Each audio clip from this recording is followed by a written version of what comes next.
जी हाँ साथियों, एक बार फिर से अपने इस YouTube परिवार रोहित सर बायोलॉजी में आपका बहुत बहुत स्वागत करता हूँ। आज आप लोगों को टिटनेस रोग क्या होता है इसके बारे में बताएंगे। टिटनेस रोग का कारण क्या है, रोकथाम क्या है, उपचार क्या है और इसका संक्रमण कैसे होता है। तो आप लोग पूरा ध्यान से लास्ट तक देखिएगा। चलिए, आप टिटनेस रोग के बारे में सुने होंगे कि टिटनेस रोग एक साधारणतः कोई कील हो लोहे की, उसमें अगर मूर्छा लगा हो तो इससे वो अधिक रोग होता है। क्योंकि जानते हैं कि जो टिटनेस रोग होता है यह एक जीवाणु जनित रोग होता है। टिटनेस जो होता है ना, जीवाणु के कारण होता है। और वह जीवाणु कहाँ पाया जाता है, कैसे उस कील में पहुंच जाता है और कैसे हमारे शरीर को यह संक्रमित या प्रभावित करता है। तो आप लोग पूरा लास्ट तक देखिएगा। चलिए शुरू करते हैं। सबसे पहले बता दें, जितना बात आपको बताते जाएं आप लोग नोट करते हुए चलिएगा। देखिए, यह एक खतरनाक रोग है, ठीक ना। यह एक खतरनाक रोग है, खतरनाक रोग है। टिटनेस जो होता है, अगर इसका आप ध्यान नहीं देंगे, लापरवाही करेंगे तो ये बहुत खतरनाक एक प्रकार से बीमारी है टिटनेस। और यह बैक्टीरियल डिजीज है। कैसा डिजीज है, कैसा रोग है? बैक्टीरियल डिजीज है। बैक्टीरियल माने क्या होता है कि यह बैक्टीरिया के द्वारा होने वाला रोग है। टिटनेस किसके कारण होता है? बैक्टीरिया के कारण होने वाला रोग होता है, ठीक नहीं। यह एक बैक्टीरियल डिजीज है।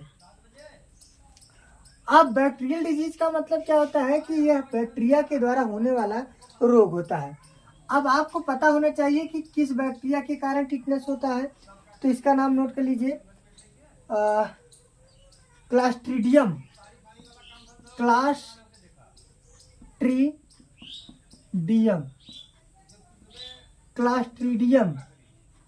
Clostridium tetani. इसका नाम आप लोग नोट कर लीजिए। क्लास्ट्रीडियम टिटेनी नामक जीवाणु के कारण यह टिटनेस रोग होता है, ठीक ना। अब कोई पूछे टिटनेस रोग किसके कारण होता है, तो टिटनेस रोग जो होता है वह एक जीवाणु के कारण होता है। और उस जीवाणु का नाम क्या है? क्लास्ट्रीडियम टिटेनी नामक जीवाणु होता है, जिसके कारण यह टिटनेस रोग होता है। अब आप कहेंगे कि ये लोहे से और इस जो जीवाणु, इससे क्या संबंध है? हम बता दें, यह जो जीवाणु होता है ये कहाँ पाया जाता है? यह मृदा में। ये कहाँ पाया जाता है? यह मृदा में पाया जाता है। मृदा में हर जगह पाया जाता है। मिट्टी में यह हर जगह पाया जाता है, चाहे धूल हो, चाहे आप बता दो गोबर क्यों ना हो, चाहे आप कहीं का मिट्टी हो, यह हर जगह मृदा में पाया जाता है। यह रोग प्राय जंग लगी हुई कील के चुभने से होता है। ये इंपॉर्टेंट नोट कर लीजिए। यह रोग प्राय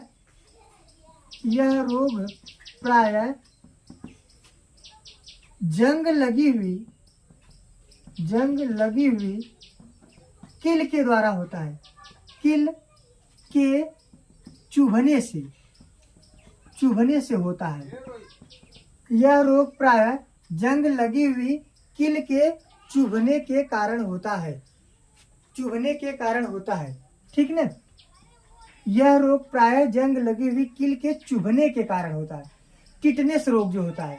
और यह क्लास्ट्रीडियम टिटेनी नामक जीवाणु के कारण होता है। और यह जीवाणु मृदा में हर जगह पाया जाता है, मिट्टी के हर जगह पाया जाता है।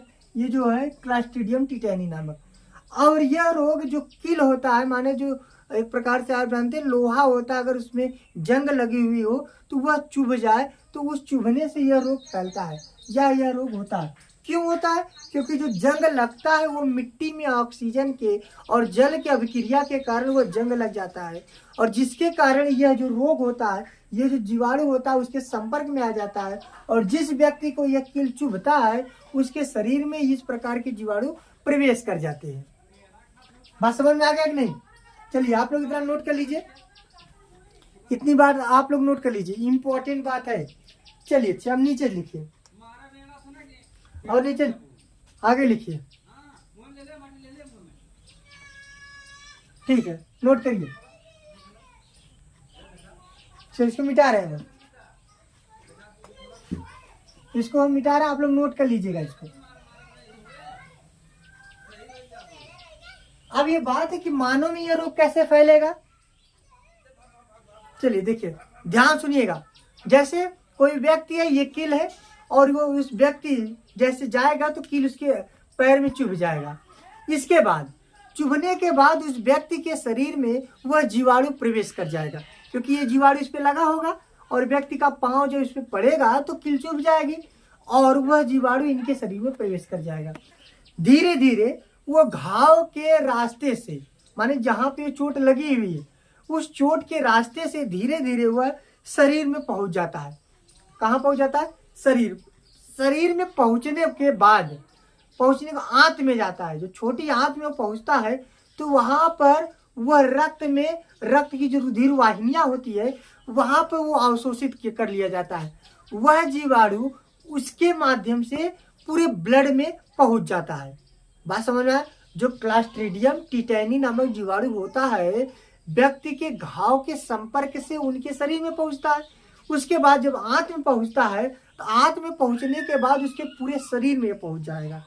और पहुंचने के बाद क्या होगा? धीरे धीरे इस रोग के लक्षण कुछ घंटे या 10 दिन के अंदर दिखने लगते हैं। अब इसके लक्षण की बात करें कि लक्षण कुछ व्यक्ति में 1 घंटा और कुछ में 10 दिन, कुछ में 1 घंटा, कुछ व्यक्ति में 1 दिन 1 घंटा, कुछ व्यक्ति में 10 दिन के अंदर यह लक्षण दिखने लगता है। माने कि जिसमें टिटेनस नामक ये जो रोग होता है, ये जो रोगी होते हैं, कुछ व्यक्तियों में 1 घंटे में दिखने लगता है या कुछ व्यक्तियों में 10 दिन के अंदर यह रोग दिखने लगता है। अलग अलग प्रकार का है, ठीक ना। कुछ में 1 घंटे में दिखने लगेगा और कुछ में 10 दिन के अंदर दिखने लगेगा। अच्छा, इसमें क्या होता है? इसमें कौन सा लक्षण होता है? देखिए, जिन व्यक्ति में यह रोग होता है, गर्दन जबड़े की पेशियां संकुचन होने लगती है।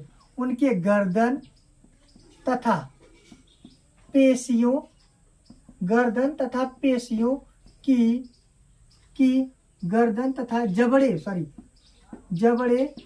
की पेशियों में संकुचन होने लगता है, संकुचन होने लगता है। अब आप बताइए कि संकुचन माने क्या होता है?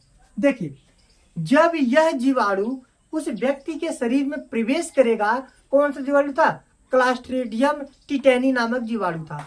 जब शरीर में प्रवेश किया था आंत के माध्यम से, तो उनके जो जबड़ा है, यानी जो मुख से जो बोलते हैं जबड़ा है, और जो गर्दन है, यहाँ पे संकुचन, उनकी मांसपेशियां जो कि ना खिंचाव आएगी। जब खिंचाव आएगी तो इस प्रकार की ऐठन होगा और ये दर्द करेगा। खिंचाव होगा, ऐठन होगा, तब ये दर्द करने लगेगा। समझ में आया कि नहीं है? चलिए ठीक है। और अधिकतर खासकर ये जबड़े की पेशियों में होता है। खास कर कहाँ होता है? जबड़े की पेशियों में होता है, ठीक है ना। खासकर यह जबड़े की पेशियों में होता है।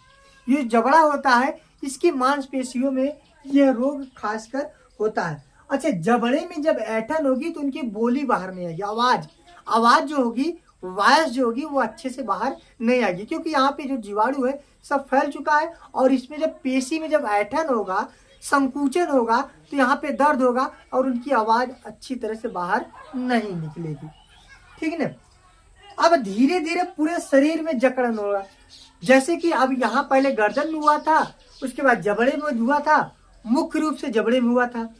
धीरे धीरे पूरे शरीर में जब इस जीवाणु का संक्रमण पहुंचेगा तो पूरे शरीर में ऐठन शुरू हो जाएगा और शरीर पूरा ऐठ कर धनुष के आकार का हो जाएगा। किस आकार का हो जाएगा? धनुष की आकार का हो जाएगा। अच्छा, धनुष कैसा होता है? ऐसे तिरछा होता है, ये धनुष हो गया। तो ये जो धनुष क्या होगा कि ये तिरछा की जो टेढ़ा है, ऐठ गया है।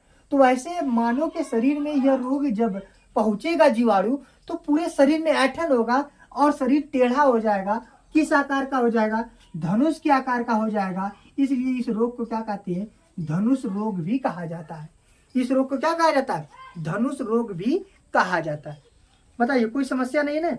आप लोग जितना बात बताए हैं ना, आप लोग ध्यान से सुनेंगे, नोट करते हुए चलेंगे तो अपने आप से ये खुद लिख सकते हैं।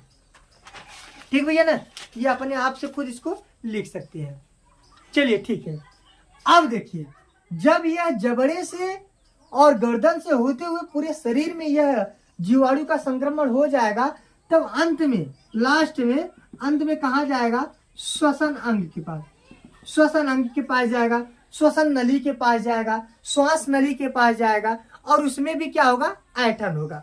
देखिए, जब श्वसन अंग फेफड़ा हो गया, आपकी कंठ हो गई, ग्रसनी हो गई, श्वास नली हो गई, जब इसके पास जाएगा, जब इसमें ऐंठन होगा, जब ये संकुचित यानी सिकुड़ेगा, तो क्या होगा, सांस लेने में क्या होगी, दिक्कत होगी, तकलीफ होगा। और जब धीरे धीरे सांस लेने में तकलीफ होगा और वह सांस नहीं ले पाने के कारण उस व्यक्ति की क्या हो जाएगी, मृत्यु हो जाएगी। क्या हो जाएगी, मृत्यु हो जाएगी। वो व्यक्ति जब सही ढंग से सांस नहीं ले पाएगा, फिर उसकी क्या हो जाएगी, मृत्यु हो जाएगी। चलिए भैया, अब इसके थोड़ा उपचार के बारे में बता दें कि उपचार क्या होता है।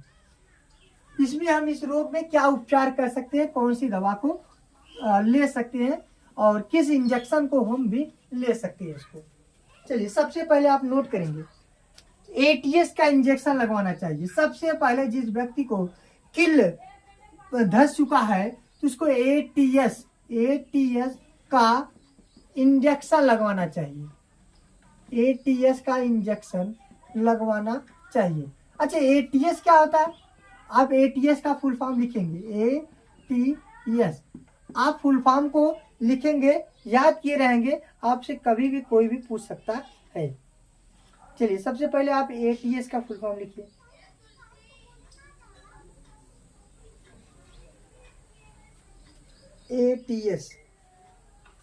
एटीएस का फुल फॉर्म क्या होता है, और एटीएस टीका लगता कहाँ है? अगर आपसे कोई पूछे कि एटीएस टीका कहाँ लगता है, शरीर के किस अंग में एटीएस का टीका लगता है, चलिए बताइए। शरीर के किस अंग में, जैसे टिटनेस किसी का हो गया, किसी को किल धस गया, तो डॉक्टर आपको टीका कहाँ लगाता है, वो इंजेक्शन आपको कहाँ लगाता है, बताइए, कमेंट करिए कि ये टीका कहाँ लगता है, ये इंजेक्शन कहाँ लगता है, बताइए।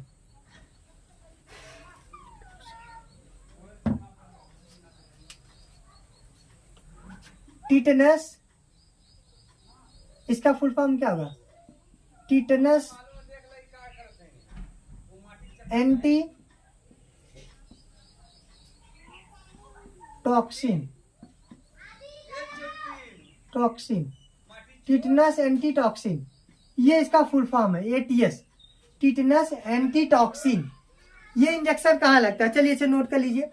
अगर बच्चों की बात करें, छोटे बच्चों की बात करें, उसके जांग, ये जो जांग है, छोटे बच्चों में जो जांग होता है, उस जांग में लगता है। और किस मांसपेशी में लगता है, लिख लीजिए, लेटरलिस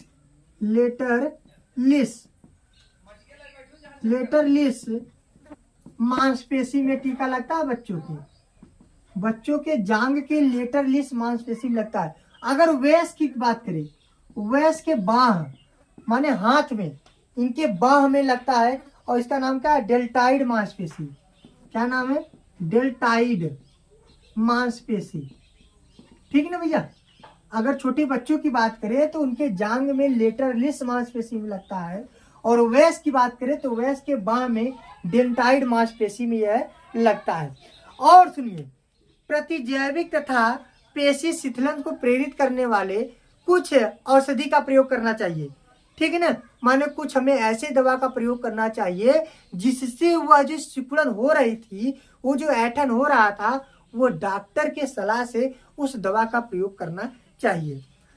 अब सबसे बड़ी बात है कि जैसे यह इंजेक्शन, जैसे ये चोट लगी है, चोट लगने के 24 घंटे के अंदर, 24 घंटे के अंदर, चोट लगने के 24 घंटे के अंदर यह इंजेक्शन लगवाना चाहिए, इंजेक्शन लगवाना चाहिए।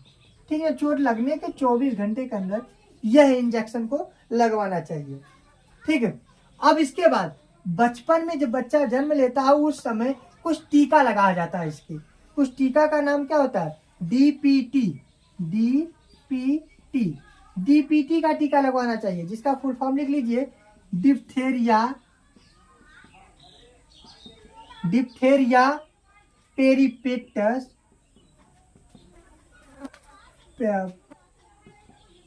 परटेसिस, डिप्थेरिया परटेसिस टिटेनस,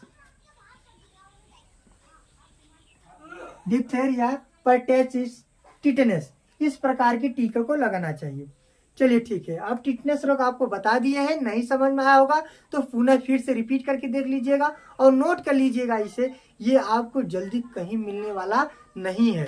ठीक है ना, ये इंपॉर्टेंट था, आप लोग नोट करिएगा। समझ में आ जाए तो कमेंट करिएगा, नहीं समझ में आए तो भी कमेंट करिएगा, इसको दोबारा फिर से बताएंगे। ठीक है, अब मिलते हैं नेक्स्ट वीडियो में, तब तक के लिए नमस्कार, धन्यवाद।